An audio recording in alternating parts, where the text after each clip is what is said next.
El crimen de los Galindos. 45 años de incertidumbres.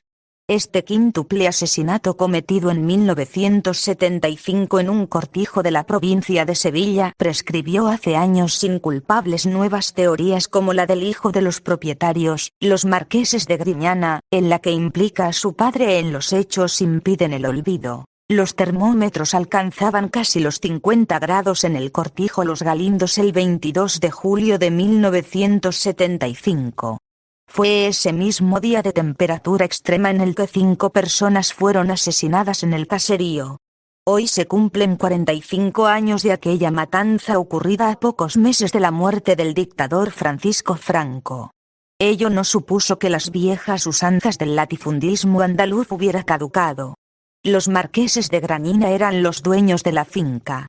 Hay quien sostiene, como uno de los hijos del matrimonio, que el marqués estuvo implicado en los hechos.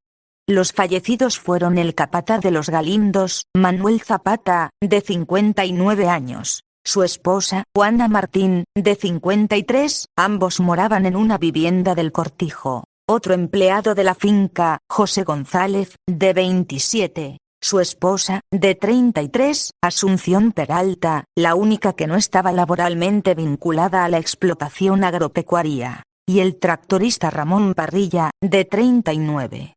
Esas fueron las 5 personas asesinadas por motivos nunca esclarecidos oficialmente.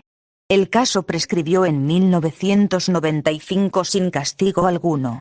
Los Galindos se encuentra en la localidad de Paradas, en la provincia de Sevilla.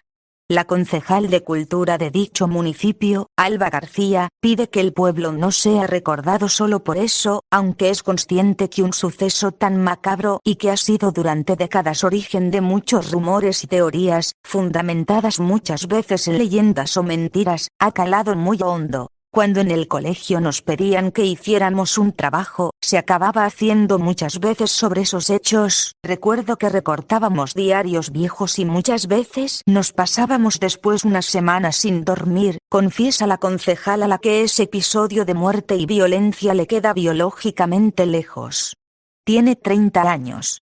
Excepto en el caso el tractorista Ramón Parrilla, cuyo cadáver apareció con impactos de bala de escopeta, las otras 4 víctimas murieron básicamente a golpes propinados con una pieza de hierro de una empacadora, de forma irregular, con aspecto de antena antigua de televisión, conocida como pajarito. Alguna de las víctimas también recibió culatazos. El criminal o criminales trataron de quemar 2 de los cadáveres en un cobertizo del cortijo, rociándolos con combustible. Los cadáveres del matrimonio formado por José González y Asunción Peralta trataron de ser quemados por el autor o autores en una especie de cobertizo, e incluso hay quien sostiene, como el profesor Luis Frontela, que hizo una segunda autopsia 10 años después del suceso, que eso ocurrió después de un intento de desmembramiento de los cuerpos. El cadáver de Juana Martín quedó escondido en una de las habitaciones de su casa, en la vivienda del capataz, aunque fue atacada en el pasillo, cerca de la puerta. El reguero de sangre en el suelo lo confirma, así como que tuvo que ser desplazada por 2 personas que la sujetaron a peso muerto de brazos y piernas. El cuerpo de su marido, Manuel Zapata, el capataz, apreció 3 días después cubierto de paja en área de la finca que supuestamente se había revisado ya, pero que nadie alcanzó a ver en aquellos primeros momentos. Hay quien sostiene que alguien lo puso allí más tarde. Durante esos 3 días de ausencia, recayeron sobre Zapata todas las sospechas injustamente.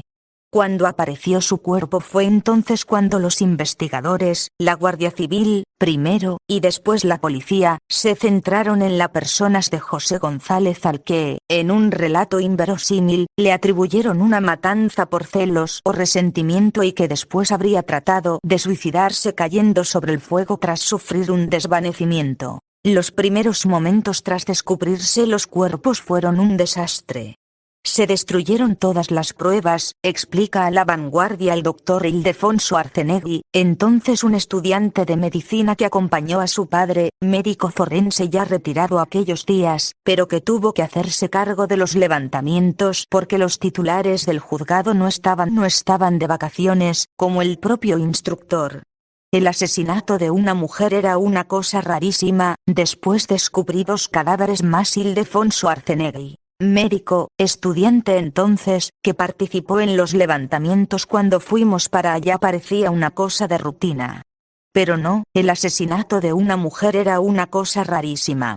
La mayoría de los levantamientos eran por accidente de tráfico o por suicidio, por ahorcamiento. Después descubrí personalmente los 2 cadáveres que se habían intentado quemar y más tarde, con mi padre, descubrimos otro cuerpo, explica el doctor Arzenegui. Fue él quien hizo parte de las fotos de la escena del crimen. En aquellas labores, le acompañó en muchos momentos José Zapico, un oficial jubilado del juzgado de Écija, de 78 años, que por aquel entonces se encontraba de vacaciones en la zona y que se vio envuelto en la improvisada comisión judicial que se organizó para el más trascendental caso criminal de la provincia de Sevilla. El oficial acabó visitando la finca cada día durante más de 1 mes y medio tras aquel primer jornada que ha marcado parte de su vida. Hizo inspecciones oculares y tomó nota de todo. Aquello parecía un mercadillo, comenta Zapico a este diario al referirse a los curiosos y periodistas que estuvieron visitando el cortijo tras el descubrimiento de los 4 primeros cadáveres. No hubo nada de crimen pasional, ni crimen rural. De hecho, no querían matar a nadie porque los autores no llevaban arma alguna. No creo que hubiera intención de matar, recalca este empleado del aparato judicial jubilado, quien reconoce que el suceso le ha llegado a interesar hasta casi la obsesión. Conoce el sumario al dedillo. Considera que el móvil que desencadenó la muerte no planificada del capataz, primero en fallecer y último en ser localizado, fue netamente económico. En eso coincide con Juan Mateo Fernández de Córdoba Delgado, hijo de los marqueses, que tenía 15 años cuando ocurrieron los hechos. El año pasado, este empresario publicó un libro, El crimen de los Galindos, la verdad, Almuzara, en el que implica a su padre el marqués en los hechos. Según el autor en conversación con La Vanguardia, el marqués estaría implicado en un desfalco en una cooperativa de Utrera y el capataz, siendo hombre de una gran rectitud, al descubrirlo, habría decidido contárselo a la marquesa y al padre de ella.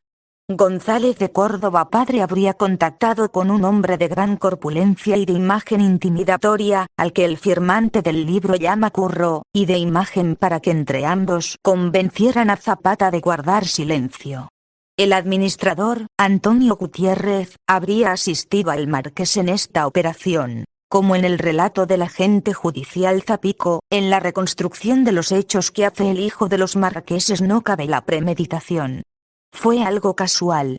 Quisieron convencerle y hasta es posible que quisieran darle unos guantazos, pero luego todo se enturbió, afirma Juan Mateo Fernández de Córdoba.